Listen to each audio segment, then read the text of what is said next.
By the way, TrueFire are running a 10-week boot camp. So it's a weekly video overview, in-depth video lesson, tiered homework assignments, community feedback, discussion, live Zoom session, and all of this for 10 weeks. Yeah, get involved. That's free, and you know, I'm a fan of the TrueFire stuff anyway. Kate, it's Monday morning. Elodie's birthday party was yesterday. It went fun. I wanted to show you today some arpeggios that I like to use, and I feel like they sit under the fingers a lot easier than a lot of the things that I used as a kid. The backing track that I'm about to play over will go up on Patreon, as well as the tab to go along with what I'm about to sort of talk through. There's also full-length transcriptions that go up on Patreon once a month. £5 a month, you get like a full transcription which plays along with videos, and also a backing track and a Guitar Pro, as well as all the other backing tracks and bits and pieces that you get on my Patreon for the £2 or £3, whatever you choose to pay.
I'm going to be using the Helix preset here, the pads preset. Now, when I was a kid, the sort of thing that I learned arpeggio-wise was these big structures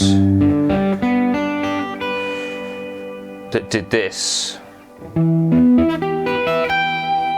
And they had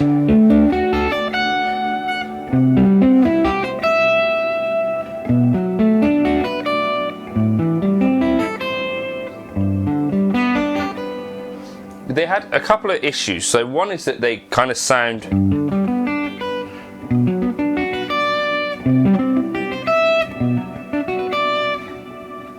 a certain way. The second is that they kind of work quite well for sweep picking, but they have these double bars. So they kind of don't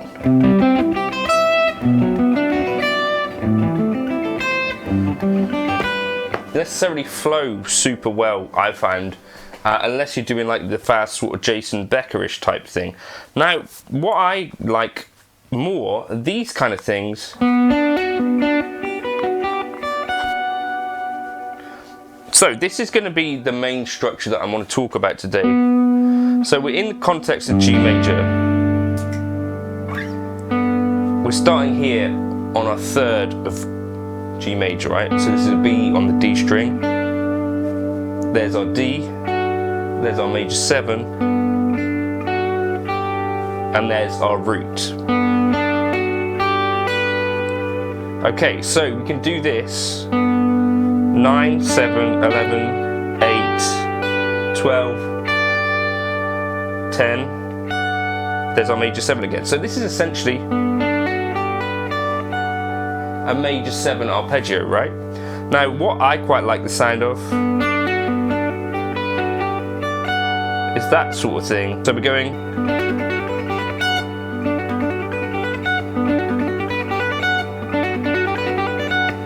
and we're kind of doing this thing where we leave one behind. So jump back down, up to the 8, so like that. So 3, up to the G, up to the B, and then back down This is what I mean by we're leaving one behind.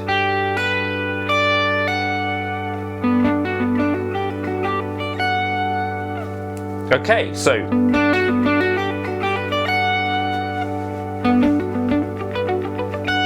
and then you can also extend it by going sort of,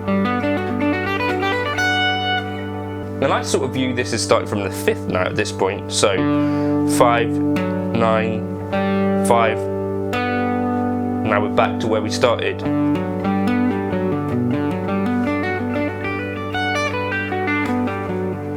So if you want to view it as a bigger shape, then you could view it as the 7 fret here, starting on our 3rd.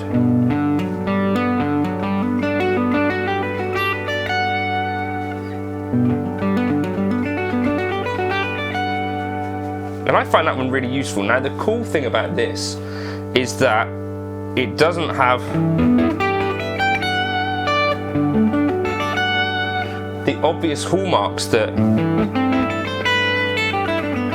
these ones that kind of don't really fit in many different places. So here over chord 6 of G major,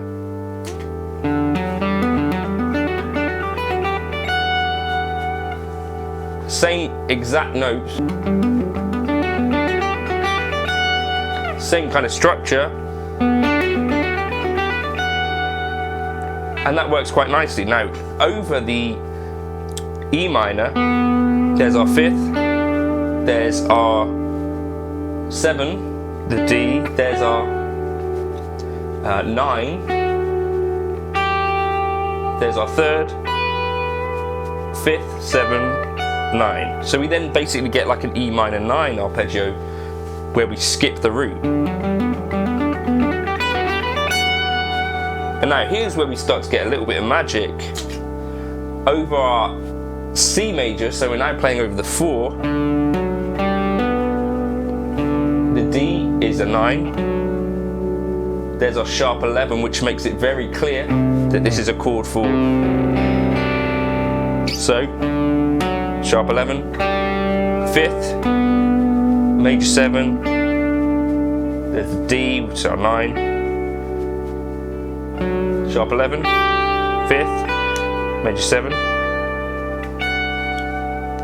okay. Over our chord 5,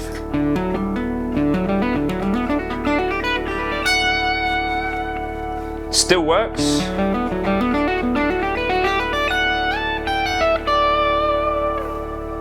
What about over chord 2?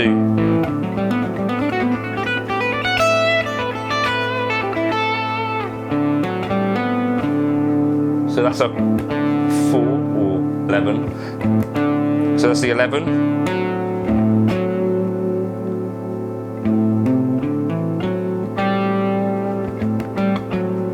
Sharp 6, 7, 9, 11 again. It basically is the sound of like a D over an A minor.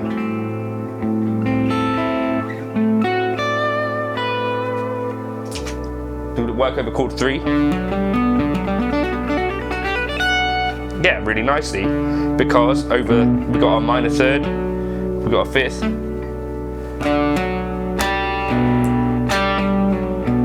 sixth, and then our root.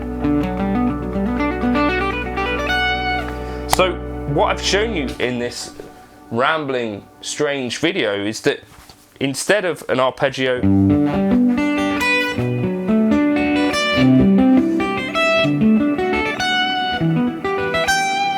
like that, what I've given you instead is a structure which will work over all of our chords. Work quite nicely over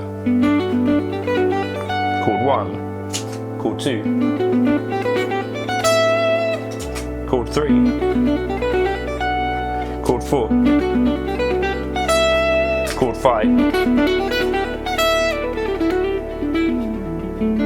chord 6.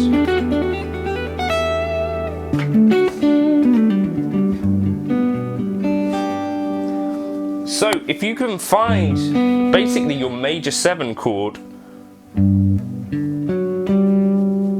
find a way that you can play it comfortably, it will work over more or less most diatonic contexts.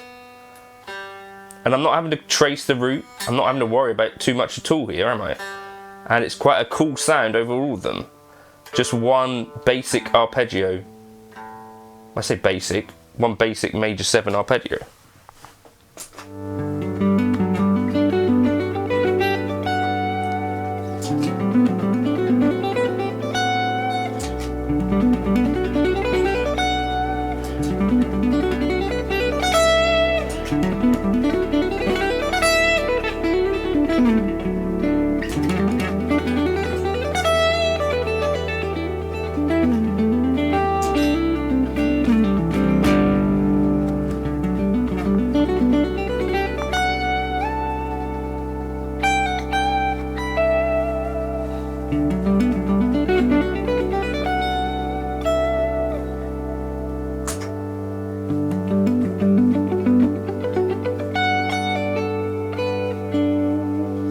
We should probably also figure out a way to play something cool coming down. If you want to go all the way with it,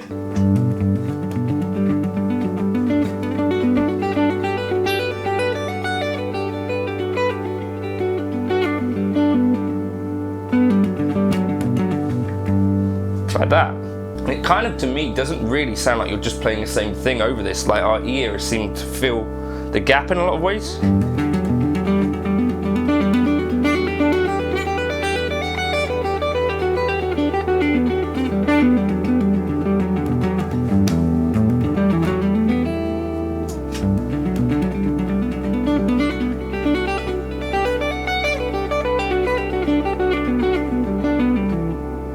Yeah, it's just something I've realised that I'm doing quite a lot of.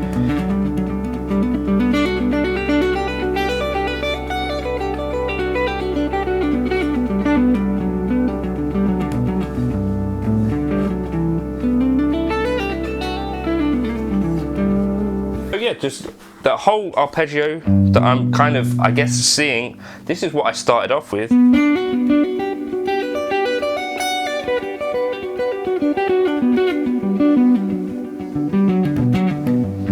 It's just a major 7 arpeggio, so we get this.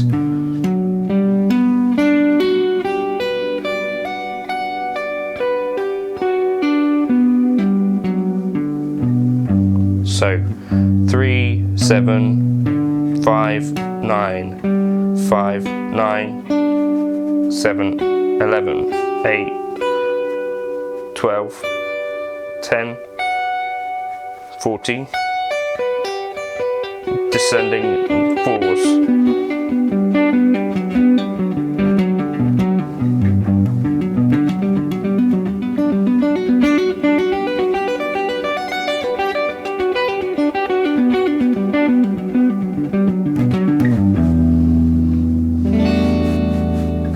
I don't know, I feel like there's something a little bit magic about that arpeggio.